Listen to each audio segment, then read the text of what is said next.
लेकर आया हूं जिसमें एक मिरर है और उसके बीच में रखा गया है एक लेंस और इस साइड भी एक मिरर रखा गया है। उनकी रेडियस ऑफ कर्वेचर इंडिकेट कर रखी है और लेंस की जो फोकल लेंथ की मैं बात करूं तो वो आपको दे रखी है 10 सेंटीमीटर, किसकी? लेंस की।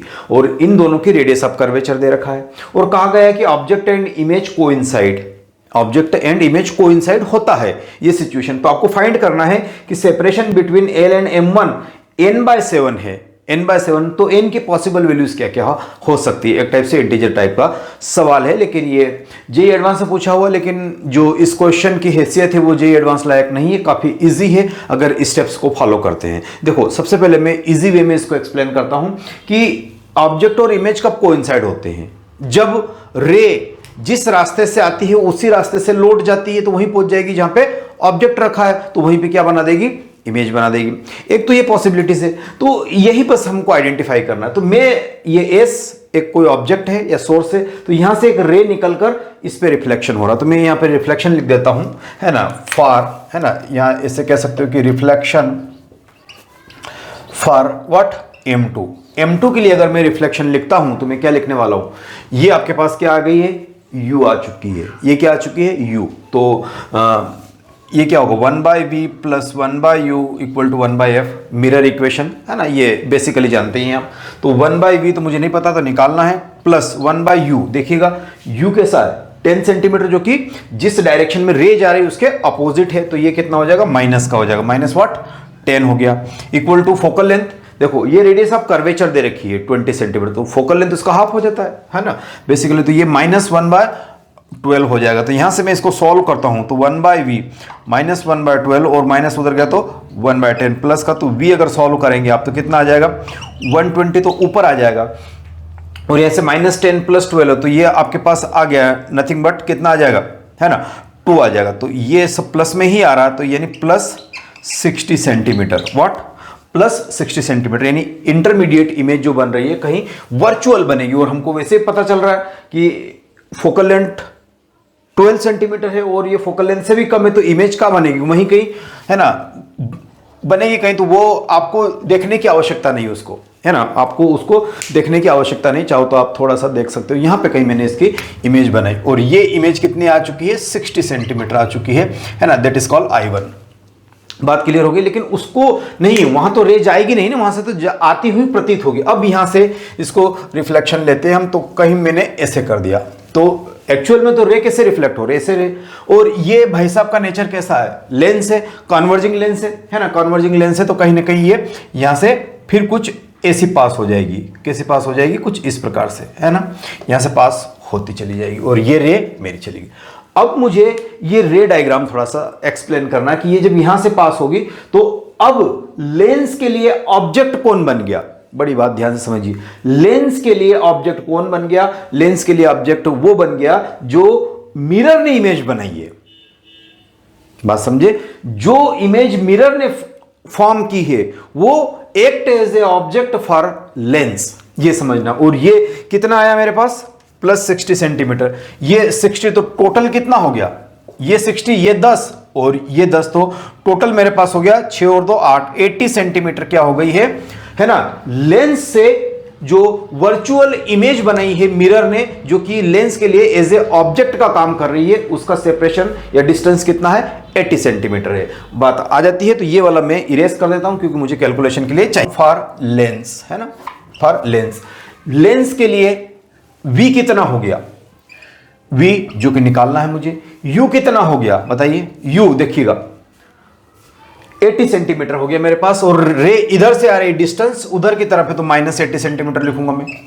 साइन कन्वेंशन बड़े इंपॉर्टेंट है, छोटी मिस्टेक करते हैं और आपके क्वेश्चंस को, है ना, दिक्कत कर सकते हैं। और इसकी फोकल लेंथ कितनी दी गई है? 10 सेंटीमीटर दी गई है ना, और ये कन्वर्जिंग लेंस है तो पॉजिटिव ही फोकल लेंथ रहेगी। चलो यहां पे मैं 1/v -1/u 1/f, ये लेंस इक्वेशन है, तो 1/v निकालना है, माइनस 1/u कितना है? माइनस का 80 सेंटीमीटर, तो ये हो गया 80 सेंटीमीटर, इक्वल टू 1/f कितना है? That is 10 centimetre. तो यहां से v के लिए मैं सॉल्व कर लेता हूं, है ना।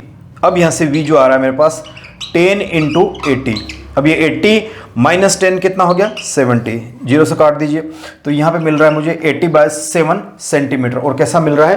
प्लस का मिल रहा है, कैसा मिल रहा है, प्लस का मिल रहा है, यानी जिस डायरेक्शन में आ रही है यहां पर ये कितना हो गया है 80/7 सेंटीमीटर। इसी डायरेक्शन में 80/7 सेंटीमीटर क्या आ रहा है आपके पास, इमेज फॉर्मेशन आ रही है यहां से। अब ध्यान दीजिए ये यहां से कहां से पास कराना है, इतना कंसिडरेशन क्लियर हुआ, ये चीजें नो 1 यहां से आपको समझना स्टार्ट करना है। जेई एडवांस का शुरुआत इस न्यूमेरिकल का यहां से होता है ना। अब तक तो जेई मेन या बोर्ड लेवल का ही फार्मूला एप्लीकेशन की बात हम कर रहे थे। चलिए बात करते हैं। तो ये टोटल सेपरेशन आपको कितना दे रखा है, ये n/7 दे रखा है। तो पहली कंडीशन है ना, ये जो पॉइंट जहां पे हिट कर रहा है ना, ये जो पॉइंट हिट किया कि P है, तो M1 के केस में OP ये तो 80/7 फिक्स है।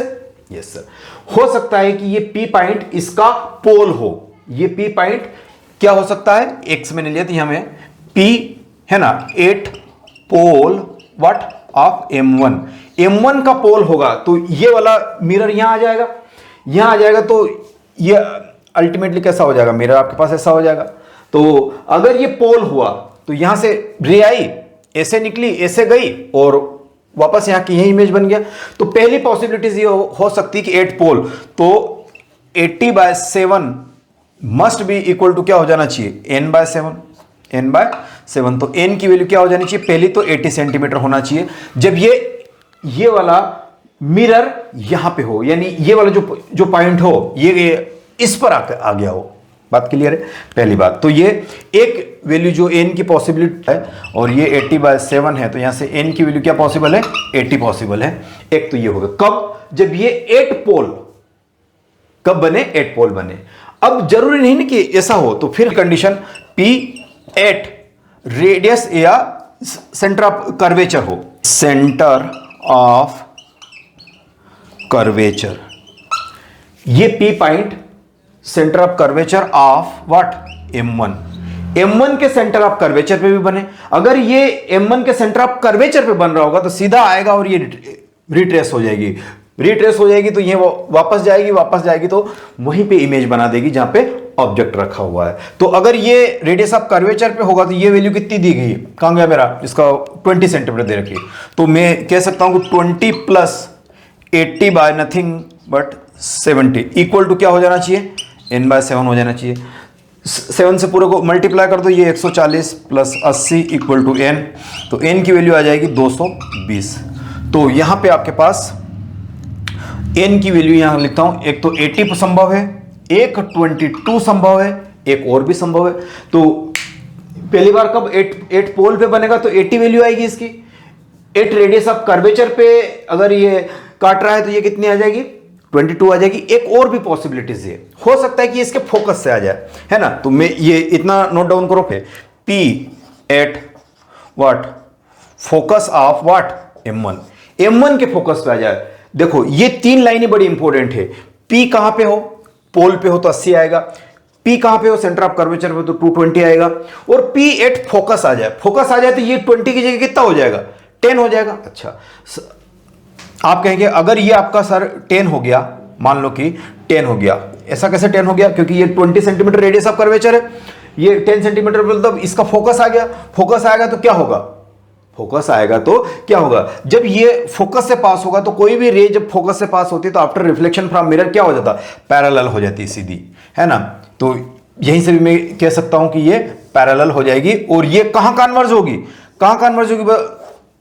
बताओ। जब कोई पैरेलल रेज आती है तो लेंस से पास होने के बाद कहां कन्वर्ज होती है, अपने फोकस पर। और इसका फोकस कितना है, इसकी जो आपके पास 10 सेंटीमीटर फोकल लेंथ दे रखी, तो 10 सेंटीमीटर पर ऑब्जेक्टिव रखा, यानी यही कन्वर्ज होगी। यानी अगेन मेरा इमेज कहां बन चुका है, वहीं बन चुका है जहां पे ऑब्जेक्ट रखा है। तो एट फोकस होगा तो ये कितना होना चाहिए, ये 10 सेंटीमीटर होना चाहिए। तो ये 10 + 80/7, तो 10 + 80/7 इक्वल टू n/7। अब मैं क्या करने वाला हूं, फिर 7 से पूरे को मल्टीप्लाई कर दो, 70 + 80 इक्वल टू आ जाएगा n नथिंग बट कितना हो जाएगा, देखो ये, तो n की वैल्यू आ जाएगी 8 7 15, दैट इज 150। तो n की वैल्यू संभवतः क्या हो सकती है, 150। इसके बाद तीसरी पॉसिबिलिटीज कुछ नहीं बचती है,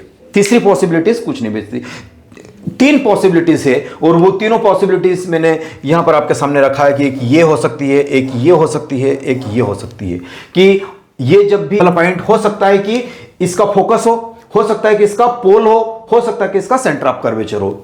तीनों पॉसिबल केसेस मैंने डिस्कस करे हैं और उन्हीं की बिहाफ पर तीन वैल्यूज मुझे मिली है और यही हमारा क्या था, आंसर पूछा गया था उसमें। अब इसमें चेंज क्या हो सकता है कि वाकई में ये तो बहुत बेसिक चीज थी, अब इसमें वो क्या हो सकता है, यहां पे पानी भर सकता है, वो है ना, हो सकता है कि पानी भर सकता है, या फिर यहां आ सकता है कि एक लेंस और लगा सकता है यहां पे, है ना, या तीनों मिरर लगा सकता है, या यहां पे पानी भर सकता है, किसी दूसरे रिफ्लेक्टिव इंडेक्स का यहां पे पानी भर सकता है, यहां ग्लास भर सकता है। तो या हो सकता है कि यहां पे एक स्लेब रख दे, क्या रख दी जाए, एक स्लेब रख दी जाए ऐसी, है ना, उससे फिर आपसे पूछा जाए कि कितनी शिफ्टिंग होगी। हो सकता है कि यहां पे एक प्रिज्म रख दे। ऐसे बहुत सारे वेरिएशंस, मल्टीपल वेरिएशंस बनाए जा सकते हैं, बट आपकी अप्रोच अगर कॉन्क्रीट है ना, आप सही डायरेक्शन में इमेज और ऑब्जेक्ट कोइंसाइड होने के जो लॉज है ना, जो कंडीशंस है, वो अगर आपने एब्जॉर्व कर रखी है, कंज्यूम कर रखी है, तो डेफिनेटली जेईई एडवांस हो या चाइना का एग्जाम गांव का हो, है ना, अगर लोग इसको आउटसाइड ऑफ अगर इंडिया देख रहे हो तो डेफिनेटली कोई बात नहीं, वहां पर भी यही पॉसिबिलिटीज बनती है, चाहे विश्व का कोई सा भी एग्जाम हो, है ना। यही आपके कॉन्सेप्ट को चेक करने के लिए अलग अलग वेरिएशन फ्रेम किए जा सकते हैं।